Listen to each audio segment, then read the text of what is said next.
Hey guys, let's talk about tonight's episode of The Flash, and it was okay.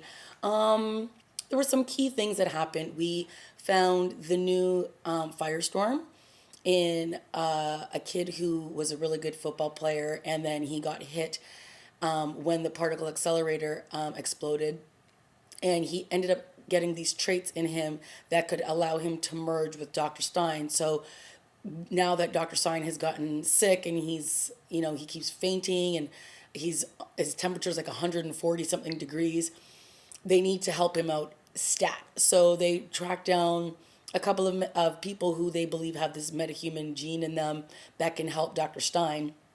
And it turns out one had it, but he wasn't the right fit. And then the other one did have it, and he's the one who ultimately turns into the hero at the end of the day, which I thought was a pretty cute storyline and a good introduction of how we find the new Firestorm.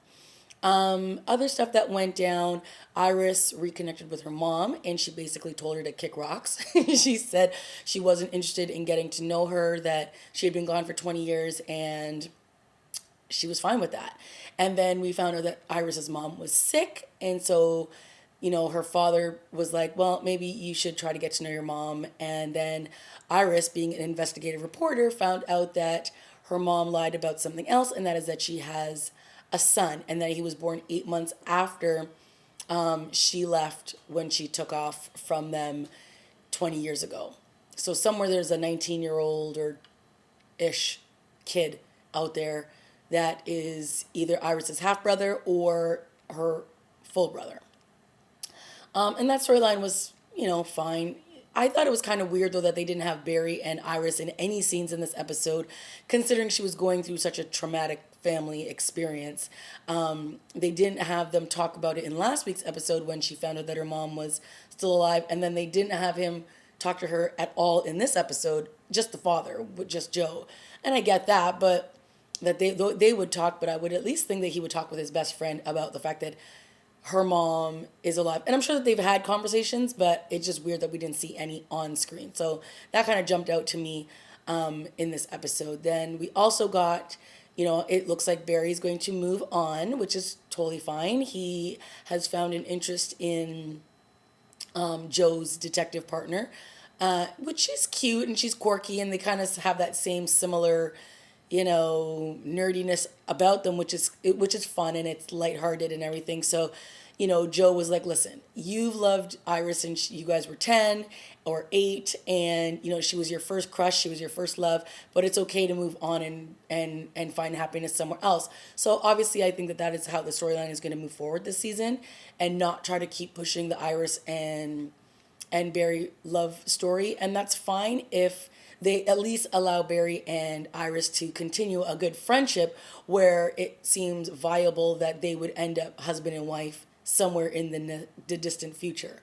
So, I don't want them to just completely drop that friendship between the two of them, because I think last year when Iris didn't know everything that was going on with Barry, it really did a disservice to their storylines and evolving her as a potential character on this series, because she was just so out of the loop with everything that was going on.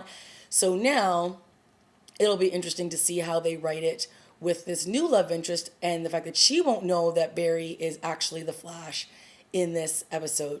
So some other stuff that was going on was that she was, I don't know, there was some weird storyline with some shark that she was trying to see if it was real or, I don't know. All I know is at the end it grabbed Barry, which was very odd. Was very weird. And then something shoots this shark down, and we find out earlier on in the episode, we saw that the Dr. Wells look-alike, if it's Dr. Wells, I'm not sure which version of him it is, but he was walking around in Star's lab, so he's stalking around in there, and not obviously, but Joe knows that he is alive because one of the scientists in a place, he broke into their lab or something, and she saw him, and she told Joe that she saw him. Not only that, but that he's walking. So Joe is onto it, but he hasn't said anything to Barry about it. And so at the end, when the shark attacks Barry, and then he's shot with something Barry goes over to him and says, "Who are you?" And then he reveals himself, and it's Dr. Wells, or at least who looks like Dr. Wells. So, we had a couple of different moving parts in this episode, but it wasn't really my favorite. I thought it was just fine. And I'm hoping that next week it will, now that now that Dr. Wells has been revealed, or what looks like Dr. Wells has been revealed, will get a little bit more interesting in terms of the storylines. Dr. Stein and the new Firestorm have shot up, and they're going to start learning how to train and work together.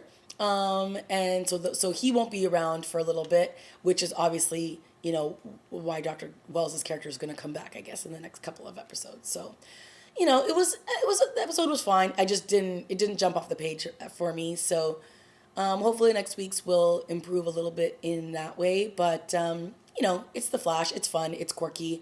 And that's what I sign up for every week. All right, guys, that's it for me. Let me know what you thought of this week's episode. Leave a comment, like, and subscribe, and I will see you next week.